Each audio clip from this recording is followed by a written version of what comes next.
Good morning, fellow weed workers. Ken Moore here. What I'm going to do today is show you the best tools I've found in 30 years, no kidding, of testing. And my criteria has always been the tool that gets the most work done safely with the least amount of effort.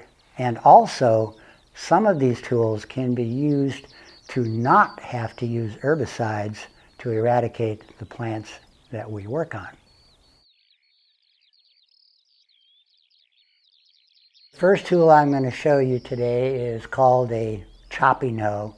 So the chopping hoe comes in different sizes, and guess what? People come in different sizes too. So this particular tool has a longer handle, has a sturdier handle. This blade is heavier. This is for people who have a lot of strength. So when you use it, notice that it's curved here. This is not a right angle. There's a reason for that. So say this is a ground, the person is moving it like this so that it doesn't bite into the dirt, which is going to be heck on your back. So there's a reason for this curve being the way it is. So the reason that I like this tool so much is the best thing I've found for working on basically star thistle, which has a fairly large stem, but it's not real woody. So this tool really slices through it very easily, and that sets the stage for being able to kill this plant without herbicides. And here's how I do it. Once you slice through it, now you've got this stump, sort of, that's right at ground level. Okay. You take a piece of rubber, could be an old inner tube or something like that, you cut it into a square, and you put it over the stump. Now, because you've dug out some dirt, you can put all that dirt back over that piece of rubber and pack it down really good, and that plant will die because it can't photosynthesize anymore, and it's gone. Now, this guy here, very much the same idea, but you notice the angle is less. This is for people who aren't as tall or as big. This is a much lighter tool, and it has a place in the whole milieu too, because not everybody is that big and that strong. Now let's move to this one. This is really small and really easy to use for almost anybody. It is called Long Japanese Bachi Gata Hoe. And this is a tool that can be found if you look hard enough and you know this name. It works beautifully for the size that it is. This tool is called a pole pruner. You're probably familiar with this. It's used for cutting limbs off trees usually. This extends out to, I think, 30 feet or so telescopically here. So I use this, if you're working in flatlands, you don't need this at all. But I work in the mountains, and I have these dirt roads that have a big cut on one side to get through the hill. And what you have is this bare ground on a sharp angle, a perfect breeding ground for invasive species. Well, in my area, that would be French broom. So the way to use this tool to eradicate French broom on these steep hillsides is, comes with this guy. This is normally for cutting a branch on a tree, just like this. Except what I've done with this one is I have dulled this blade so it cannot cut, but what it can do is grab the stem of the French broom. Now, that's what a weed wrench does, isn't it? It grabs the stem and then with leverage it pulls it out. Well, I don't have leverage up there, but what I do have is gravity in my favor. So now we've got this thing up here, it's on the top of it now, and I'm pulling down on it. That gives me a lot of force. So even with a large French broom plant, it pulls it out without much problem at all. So the next group of tools I'm going to talk about are loppers and pruners. Loppers are big, pruners are handheld. So they come in, all of these come in two basic types, an anvil pruner and a bypass pruner. So the way the anvil pruner works is when the blade opens like this, it makes contact with the center of this. There's a groove here. So when you pull down on the handle, it makes contact, and that's how it works. This one is also an example of a ratcheting pruner. And the way that works is as you pull them apart, now the tool gets a grip in that range of motion. That's what the ratcheting does. And as soon as you make one pull, now you run it up again and you now have a new bite. So you never have to do this. Never have to do this. That's what wears you out. So I really love this tool because you can use it all day and you don't get as tired. Bingo. Now I'm going to talk about the bypass pruner. I have, as you can see, 2 or 3 of these, but I'll tell you what, I've been running a volunteer program for many years now, and I will not ever hand one of these to somebody who doesn't know what they're doing. The reason is this. Once you open it up and you get it around the stem, you're going to pull and see if it cuts through. Well, if you're not doing it just right and you get a little bit of a crooked angle, it's not going to cooperate with you and you're going to get frustrated. I've seen this happen so many times, and what happens is the person starts to do this. They start to move it back and forth in the cut, and when you do that, because this is a bypass, it depends on this blade making perfect contact with this side. As soon as you start moving it back and forth, this is going to bend a little bit. It doesn't take much. I'm talking thousandths of an inch here. You won't see the difference, but that tool will never cut again. Now we'll move over to the hand tools. These little one-hand pruners. This is an anvil. This is my favorite one. This is made by Corona, and it's got the ratcheting action in it, and it's also an anvil, so you can't ruin it.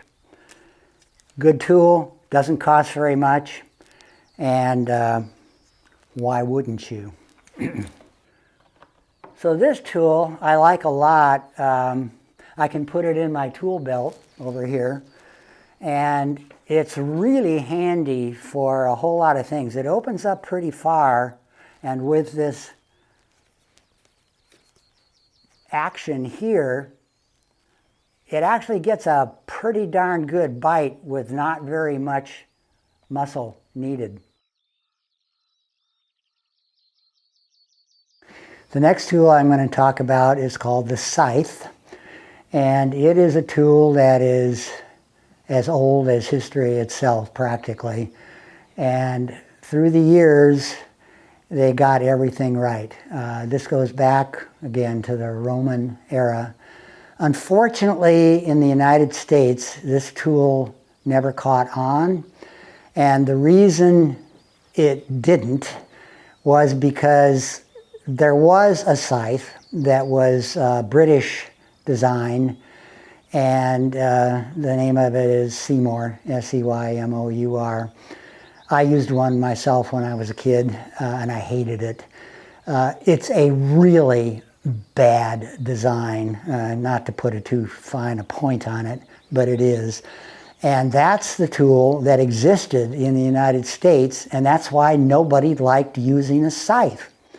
So this is called the Eastern European pattern scythe, and that's where it's made, in Eastern Europe.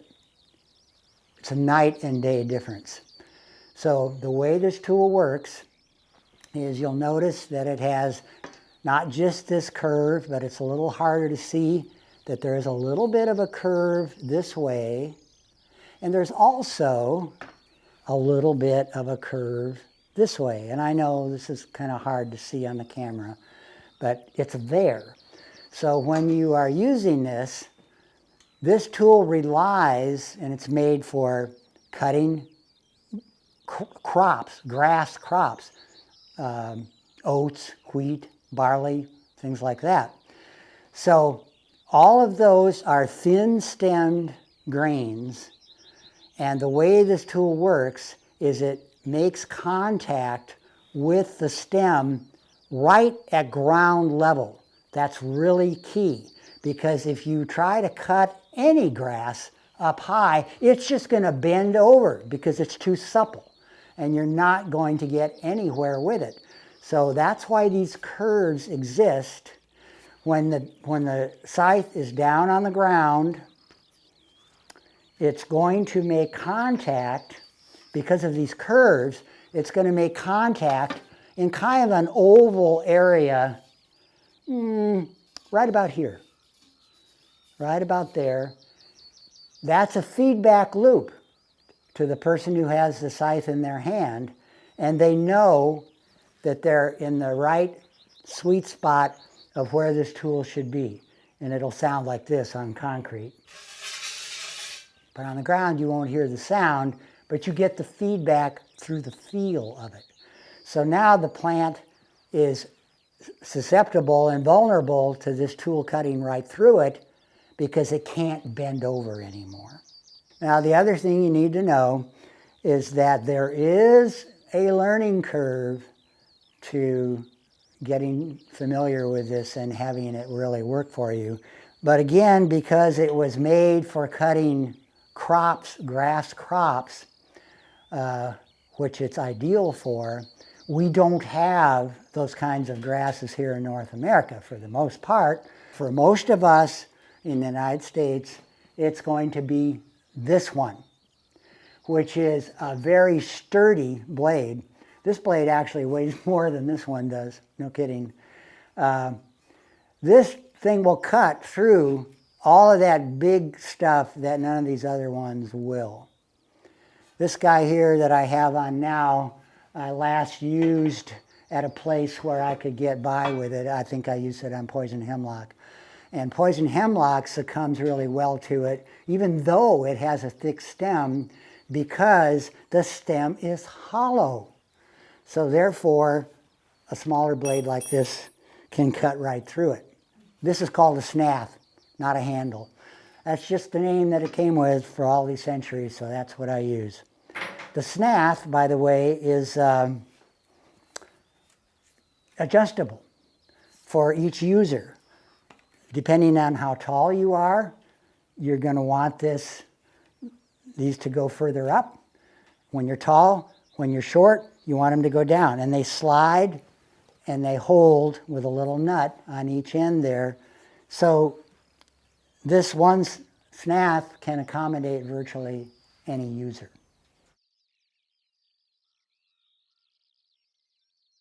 So the next tool I'm going to talk about here is the extractigator. The extractigator comes in 4 or 5 different sizes now. This one I've got here is the smallest one. It has ever so many advantages over the older weed wrench, which by the way isn't even available anymore. The Extractigator is a tool that in every single way is better than the old weed wrench was. It would be really good for you to go onto their website, extractigator.com.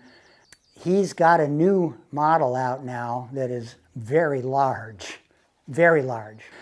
And it has every little nuance of design to it that is beyond clever and really makes using the tool well.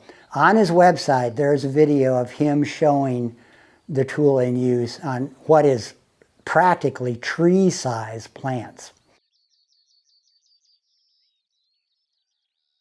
The next tool I'm going to talk about is the Pulaski. If I had to go out to a place I've never been before to do invasive species eradication, and I would have no idea what tools to take, and I could only take one tool, it would be this tool, hands down, with these two edges on it, this length, the curve here. There's almost nothing I can't do with it. It does have some disadvantages that are endemic in any one of these tools that has a big heavy head on it and a wooden handle. The way they make this work without this thing flying off when you're swinging it really hard is they put wedges, and I'm going to show you this in this other tool here. They have a wedge that they drive in with a hammer here. The reason that this works is that the wedge that's in here, there's a cut in here obviously, and the wedge splays out the wood so that the blade can't fly off. What I look for in these Pulaskis I have, which are made the same way, instead of this wedge, on this tool you can see we have a round little, I'm not going to call it a wedge because it sort of isn't, but you can see clearly that this is only making the wood splay out right here and here instead of all the way up and down. Well, that's not good. So what I look for on these tools, and by the way, these are all old, and that's why some of them are starting to fail, is I look to see if the wood isn't as far up as the metal is. In other words, that's telling me that it's started to move in this direction. The wood should be absolutely flat, and if it isn't, then you have to start looking behind here, and you notice where my fingernail is right here. That's where the blade used to be. That means this tool is creeping when it's being used. This head could fly off. You don't want that to happen. This, because I've already put the epoxy on it, the wood's not going to get wet, it's not going to move, but those of you who are using tools like this should look at them every day that you're out there and make sure there's no creeping going on. So one of the reasons I like this tool so well is because this tool, believe it or not, is able to eradicate jubata grass, pampas grass, without the use of herbicides. Now here's how we do it. So I made this beautiful little drawing for you here. Isn't that nice? It's asymmetrical, but guess what? That's how the plant looks. This is actually after, it would look like this, after you take this side of the Pulaski, and now because the jubata grass is up like this, about as high as my head, right? You've all been there. What you have to do is the plant is here now, it's behind me, and I have to back into it with my body like this. When I get in there, a certain distance, I take the Pulaski and I start cutting, again, as near to the ground as you can possibly get. The Pulaski is good for doing that. And little by little, another row, another row.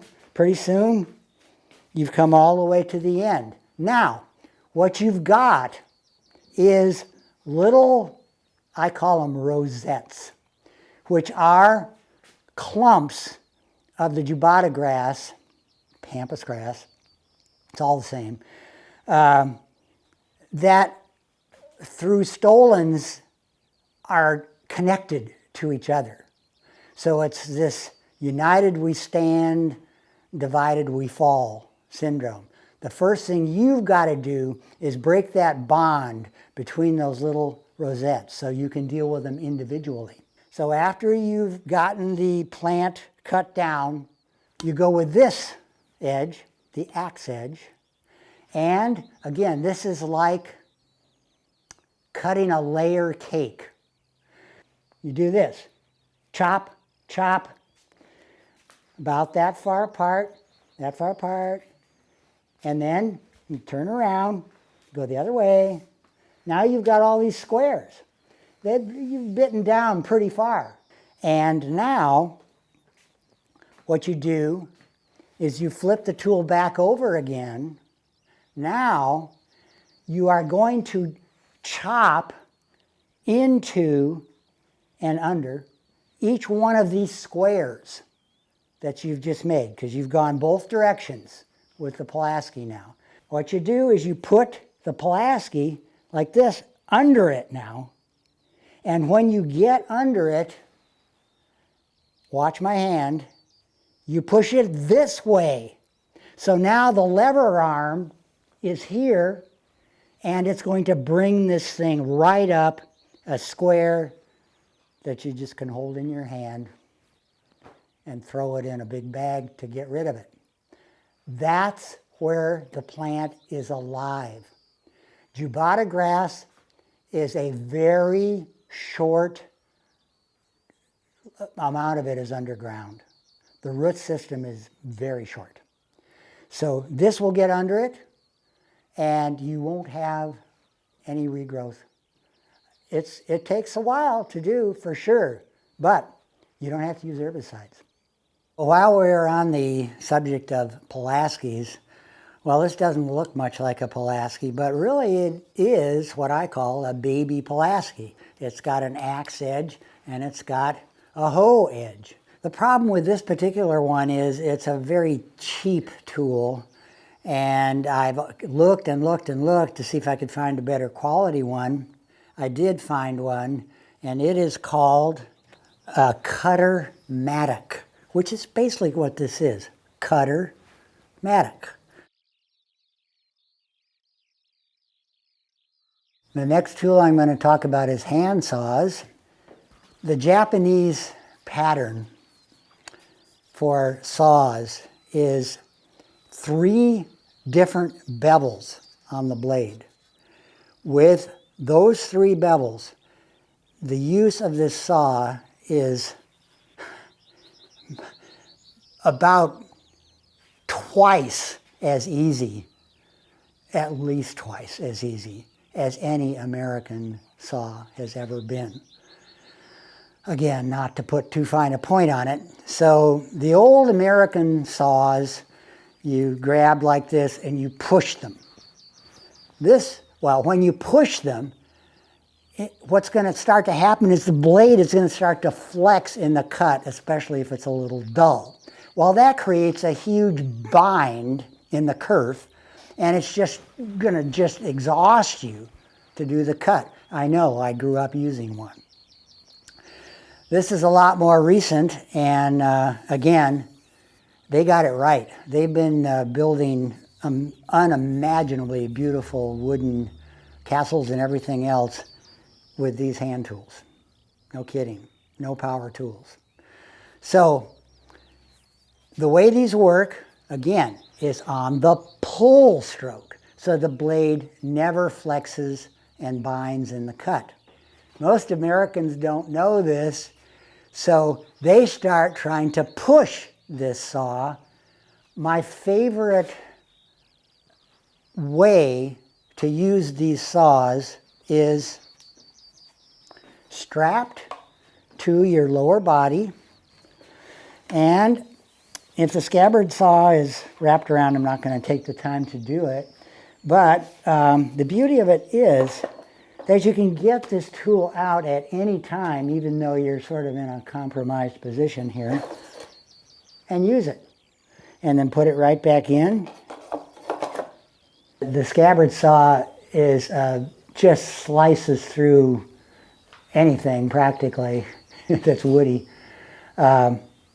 effortlessly, and easy to get in and out of the scabbard.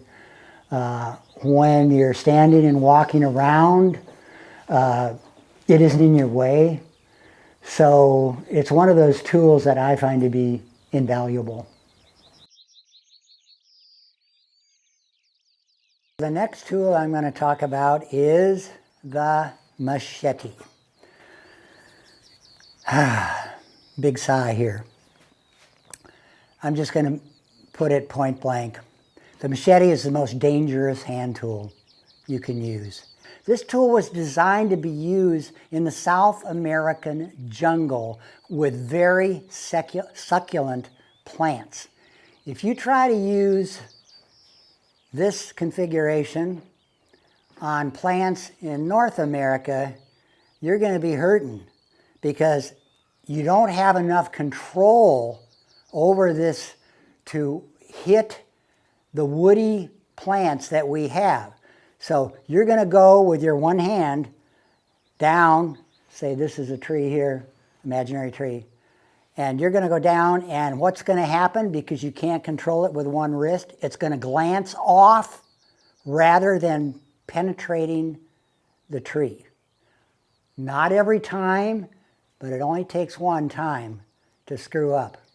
And I've had 2 of my best volunteers cut themselves to the bone through a shoe on one person. This is literally true. So I'm not a real big fan of machetes in North America. This is called Cold Steel. That's the company name. Now this, I think, was designed as a play tool, but it's actually a pretty darn good tool. Well, you got a long handle here. You can put both hands on this. You can choke it like this, all the way up to here to get into tight spaces. You can go back down, get a whole lot of swing, and guess what? This tool is exactly the same length as a baseball bat. Well, with a good guy with a baseball bat, he can hit a ball right out of the stadium, right? That's because you get plenty of power and just the right length. So you can see I've been using this guy a lot. It's kind of a fiberglass handle, which is never going to fail. The reason that I have paint, bright paint, it's not bright anymore, on these tools is I have people put a tool down when they're working and we never find it again. It's got piles of the plants that we're pulling on top of it and they're gone. So I try to make, that's why these colors are bright. So this tool here is very similar. You can't buy this anywhere. I got this at a flea market and somebody made it themselves. They also, I guess they probably had a leather guy do this, but they also made the scabbard. So I didn't pay much for this, and at the time that I got this, I was very excited. This one hadn't come out yet, so I was very excited. This has the same idea. The length is pretty close. The blade is pretty long. 2 hands, no problem. So this is another one that's a good candidate. This is called a Swedish brush axe. The beauty of this one is it has, it can be sharpened on both edges, and if you put it in a vise, which is probably what you need to do, and squeeze it, then it can pop out and you can reverse it. Now, you're not going to be able to do that in the field, so I don't think that's much of an advantage. But the real advantage of this tool is for a beginner or somebody who isn't really good with tools, you're not really going to probably hurt yourself. And pretty handy little tool. It doesn't get as much done as these other ones done, but it gets a fair amount of work done. That's one. This is called a ditch bank blade. And what it was made for originally, I do believe, was, say, people in Holland where there's a lot of levees and lower ground between them and they have weeds on them. So you stand on top of the levee and you basically let this tool do the work for you, like a pendulum, back and forth. And because you're way up high, it's a pretty easy tool to use, and it has two different cutting edges on it for different types of woody, not woody, but weedy plants that are coming up there. I bought this originally when I was going to places that had never had weed control done before, and they're just hopeless thickets. You can't even get your body in there. And I thought, well, hadn't seen these yet, so I thought, well, you know, this guy sure is going to take a lot out of me to use it, but again, you can choke it. So you're way up here. And I used this a lot in those days to clear the way for me so I could get where I was going. I wouldn't really recommend it unless you really want to beat yourself up, because now we have these other tools that are a lot better. But it still hangs here on my wall.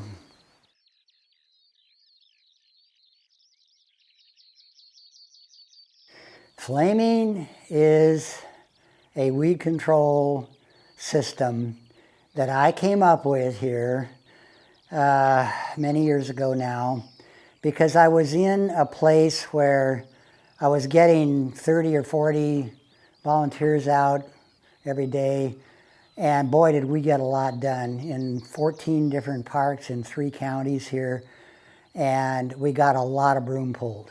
And what I found the next year was all these little broom plants, which are this big, they're dicotyledons, you know, coming up, millions or billions of them. It's probably at least billions, yeah. And all my volunteers, well, I don't want to do that picky stuff, which nobody likes to do. But if we don't do it, they're going to bolt up and we're going to have seed set again, which I didn't want. So I knew what a roofing torch looked like, and I decided, what if I took a torch like this and I just held it about this high from the ground and went back and forth? Wouldn't that sort of sear the leaves enough to kill these really young plants? Well, it worked like a charm, and I was right. What backfired on me was, this thing is, I don't know how many thousand BTUs coming out of here. So I started to have things go wrong. People were using this tool without listening to the presentation I made about how to decide when it's safe to flame and when it's not safe to flame. And it's easy. So if you go on the CalFC website and you look at the word flaming, you're going to see that presentation.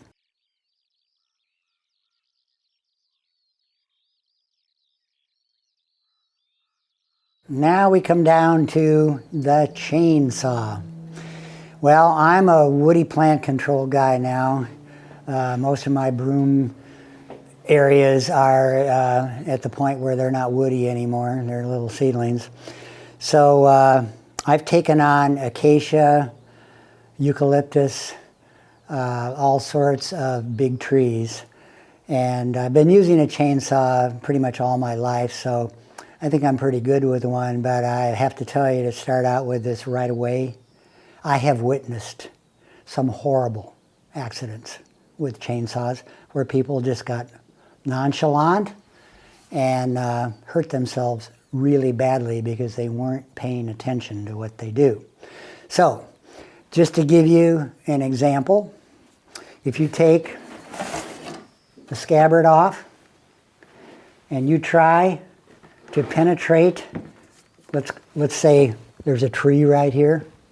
You try to penetrate that with this, what's going to happen? As soon as it makes contact with the tree, these dig in.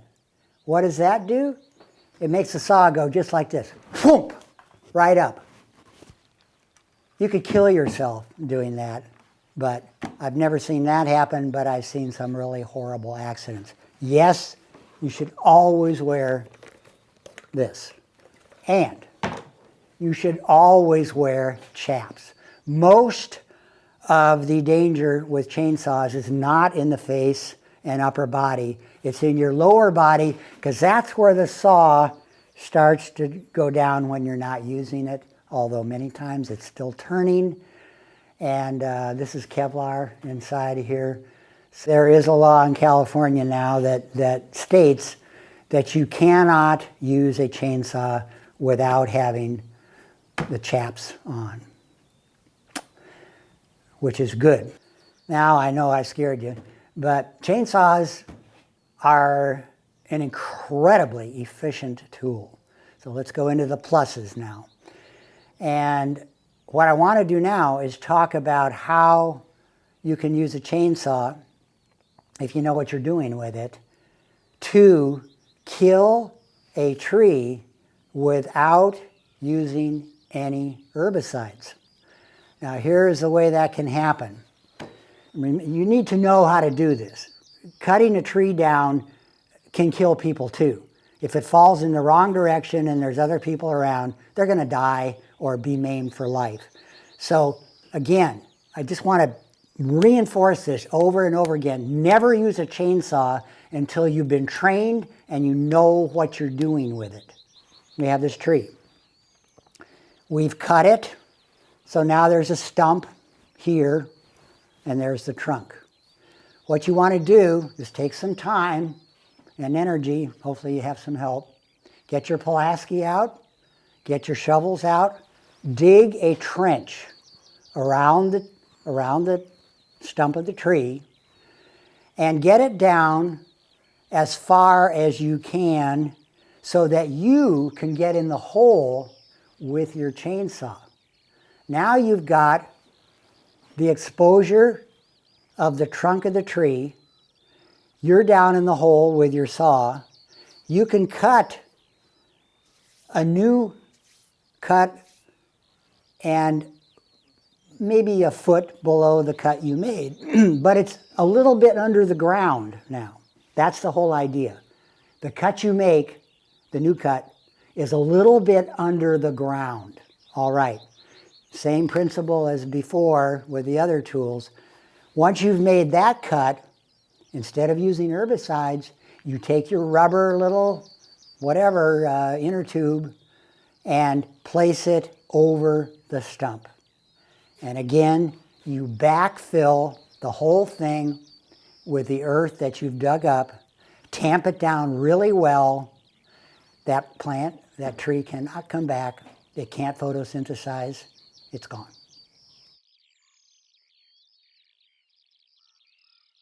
Sharpening isn't a tool, but it is something we need to do on every tool that we use, right? So the whole idea is that if a tool gets dull, it's going to be really difficult for you to use. That's why you want to keep tools sharp when you're out there. So the way to do that is sharpen while you're out there in the field. And here's what you need to do it. This is called a diamond hone. It's got a red side and a blue side. The blue side is coarse. The red side is fine.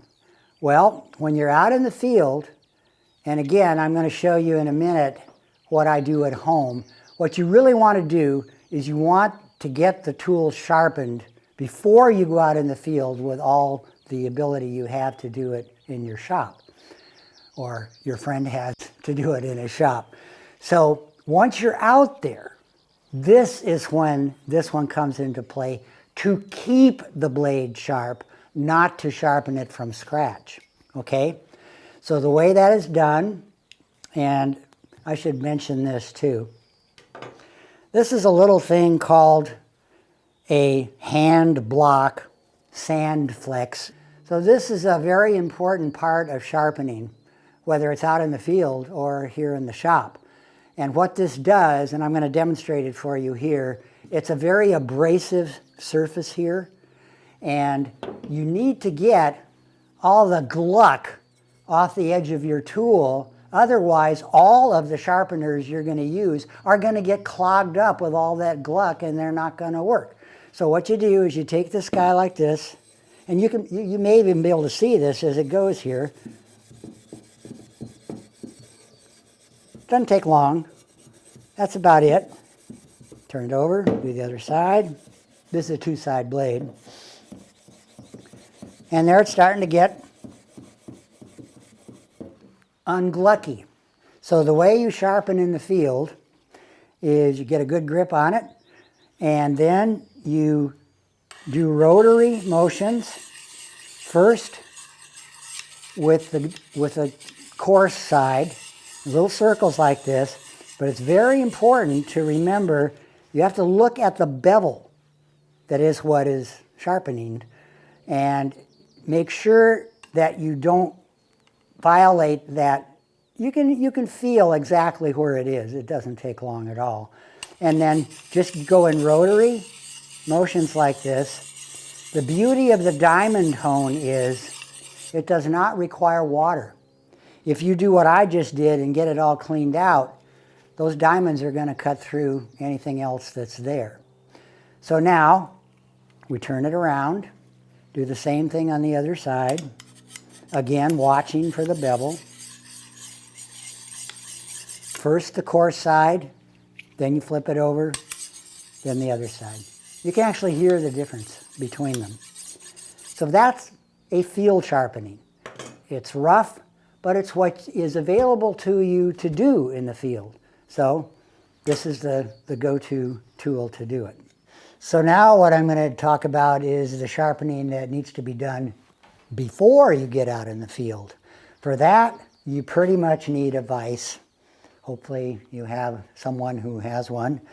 And then you can make any angle here you really need to. You can flip it around. I'm going to show you all that. But here, instead of the diamond hone, you're going to be using a file. This is for badly dulled blades after they come in from the field, right? So again, I love these files that have a coarse side and a fine side. Obviously, you use the coarse one first, and a lot of people don't know this about files, but here's the way it goes. Straight up, use the back of your hand like this. Find the bevel that's there, and then always go this direction. Push, never pull a file. This is the rough cut now. This is the rough side. Now, pretty good. Turn it over to the other side. You'll hear the difference. It's still cutting, but now you can actually move it a little more in this direction, because now you're getting right down to the edge itself, which you didn't need to do with the coarse side. But you do need to do it with the fine side, because that's where your edge is going to be. So again, push it up a little bit, and away you go. Now, are we done with this side? We're not done with this side. Are we done with this edge? No. We have to go over here. So, what happens with any sharpening tool is, I'm going to make this a little further this way. Any sharpening tool that is only used on one side creates a burr, meaning the steel actually starts to slide up. I'm exaggerating so you can see it. It's very small. You can't see it with your eye, but it's going to dull the edge. So once you've made that curl on the first side, now we're on the second side, we have to get rid of that. The way you do that is, again, you bring the tool in. Now we're on the fine side again.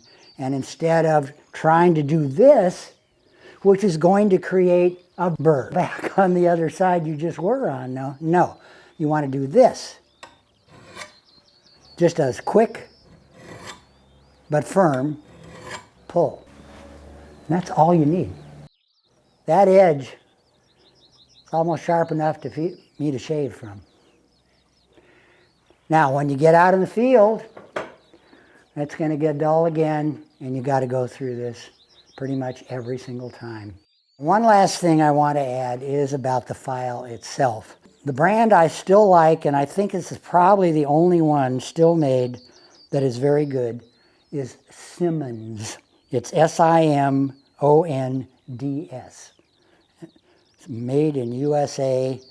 This is a really good file, and as far as I know, it's the only file out there that is of this quality anymore.